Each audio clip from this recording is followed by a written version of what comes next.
The eyes of a young woman, Sarah, widened in fear as a massive Belgian Malinois named Zeus barked relentlessly, staring directly at her. She instinctively stepped back, one hand protectively cradling her noticeably rounded belly. "Please, calm him down," she pleaded, her voice trembling, her gaze darting around for help. But Zeus didn't relent. His low growl echoed through the bustling train station, the fur on his neck bristling, his eyes locked on Sarah as if she were hiding a threat. Daniel, Zeus's handler and partner, exchanged wary glances with his fellow security officers. He knew Zeus never barked without reason. The dog was trained to detect prohibited substances, weapons, and sometimes even sense things beyond human perception. But something about Zeus's behavior was unusual. Could Sarah truly pose a danger? One of the guards, a burly man with a stern expression, stepped forward. "Ma'am, we need to check your belongings," he said in a tone that brooked no argument. Sarah's face paled, her lips quivering. "I haven't done anything, I swear. This is a mistake." Her voice cracked, panic rising. Onlookers began whispering, their eyes shifting between the woman and the dog, some with suspicion, others with sympathy. Daniel hesitated. Could Zeus be wrong? But his instincts urged him to trust the dog. "Take her to the inspection room," he decided, striving to stay calm. Two guards gently but firmly escorted Sarah toward a secure area. Her breathing was heavy, her hands trembling as they hugged her belly. "I don't understand what's happening," she whispered, her voice barely audible. Zeus followed, his gaze never leaving Sarah. His ears were pinned back, his body taut as a wire. Daniel had never seen his dog so persistent.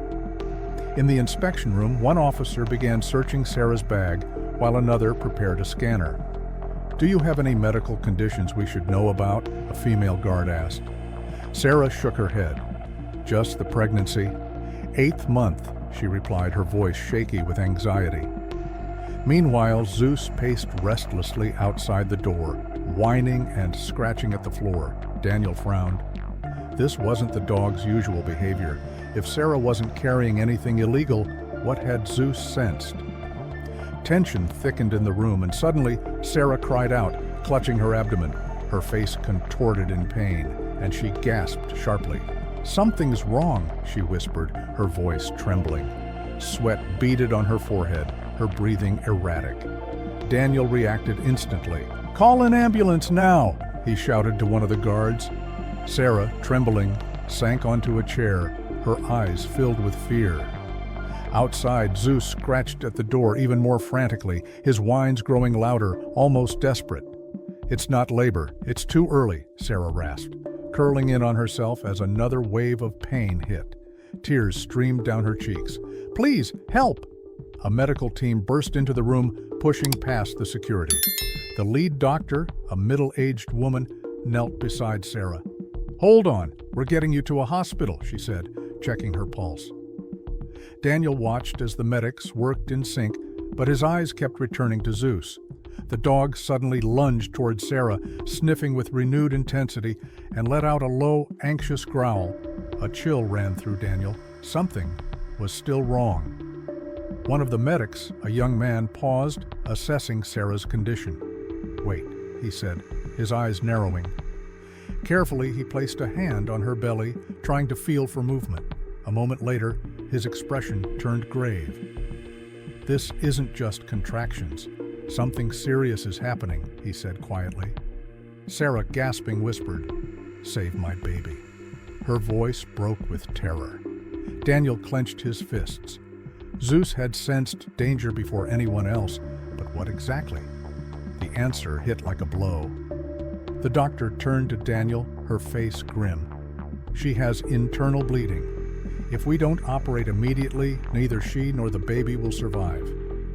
Daniel froze. Zeus hadn't been wrong. He was trying to save them.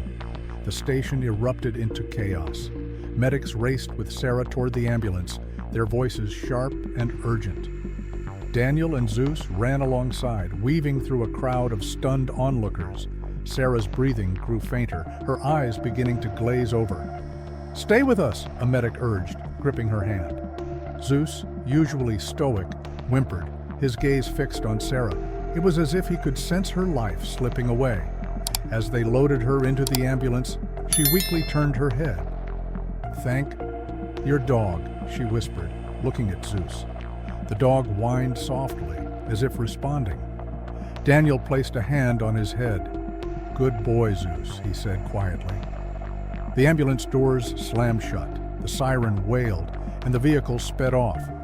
Daniel watched it disappear, his heart pounding. Would they make it in time? The hours dragged on endlessly. Daniel waited outside the hospital, Zeus lying beside him, his ears twitching at every sound. Finally, the door swung open, and a doctor. She came out. Her face was tired, but she smiled. She survived. And the baby too. Both are stable. Daniel exhaled, feeling the tension drain away. "Thank goodness," he muttered, looking at Zeus. The dog's tail wagged slightly, as if sharing the relief. The doctor added, "She had an undetected ruptured blood vessel. Without timely intervention, they would not have survived." She shook her head in awe. "I don't know how your dog sensed it, but he saved them." The nurse handed over a note from Sarah. It contained only a few words. "Zeus is my hero." Daniel smiled, looking at the dog. "You're doing great, buddy," he said, stroking his fur. Zeus sighed softly, finally calming down. If this story touched your heart, support us. Like, share with friends, and subscribe to stay up to date with new amazing stories. Click the bell to stay up to date with all updates.